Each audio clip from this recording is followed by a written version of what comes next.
എന്റെ വീട്ടുകാരിത് അംഗീകരിക്കുന്നു തോന്നുന്നുണ്ടോ?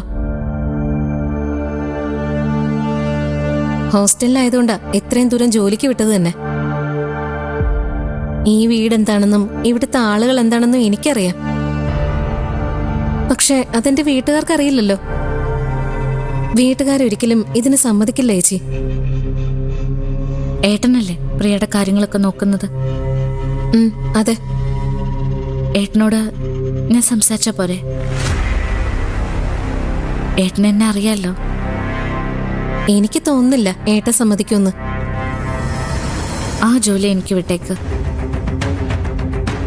ഏട്ടനെ കൊണ്ട് സമ്മതിപ്പിക്കുന്ന കാര്യമൊക്കെ ഞാൻ ഏറ്റു.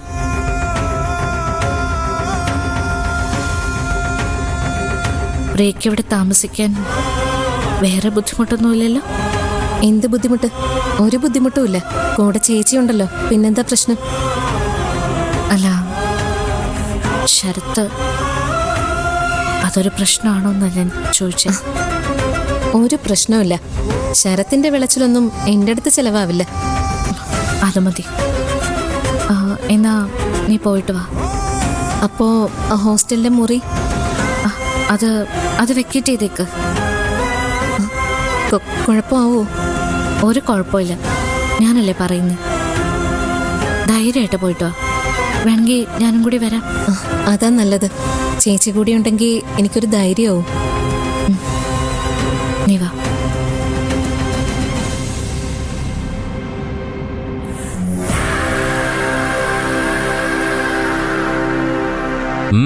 എങ്ങോട്ടാ രാവിലെ? ഞാനൊരു വക്കീല, കോടതി പോണം.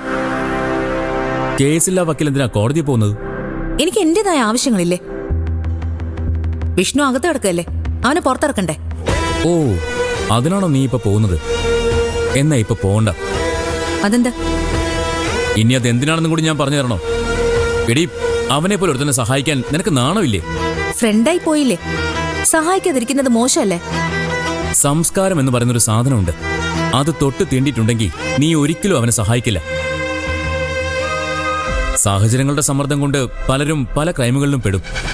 അതുപോലൊരു ക്രൈമിലല്ല ഇവൻ പെട്ടത്. ബോധപൂർവം ഇവൻ മറ്റൊരാളുടെ ഐഡന്റിറ്റി ഉപയോഗിച്ച് എല്ലാവരും പറ്റിച്ചു. കക്ഷികളെ മാത്രമല്ല, കോടതിയെ, ഈ നാട്ടിലെ നിയമവ്യവസ്ഥയെ. നമ്മൾ വക്കീലന്മാർക്കെതിരെ പ്രവർത്തിച്ചവനവൻ. അവനെ രക്ഷിക്കേണ്ട ഒരു ബാധ്യതയും നിനക്കില്ല.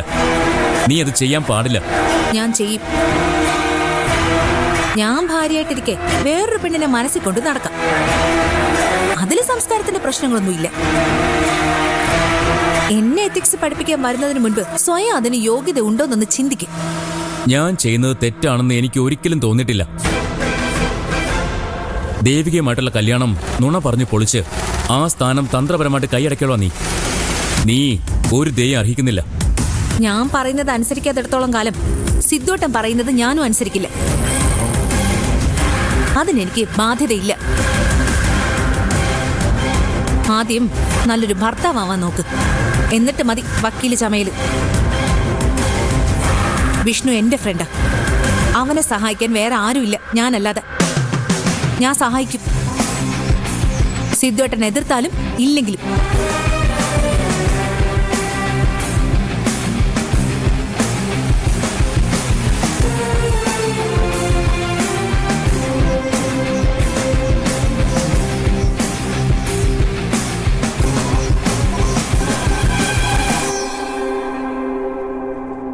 മോനെ, അവൾ എന്ത് വേണമെങ്കിലും ചെയ്യട്ടെ, നീ അതൊന്നും തടയാൻ പോണ്ട.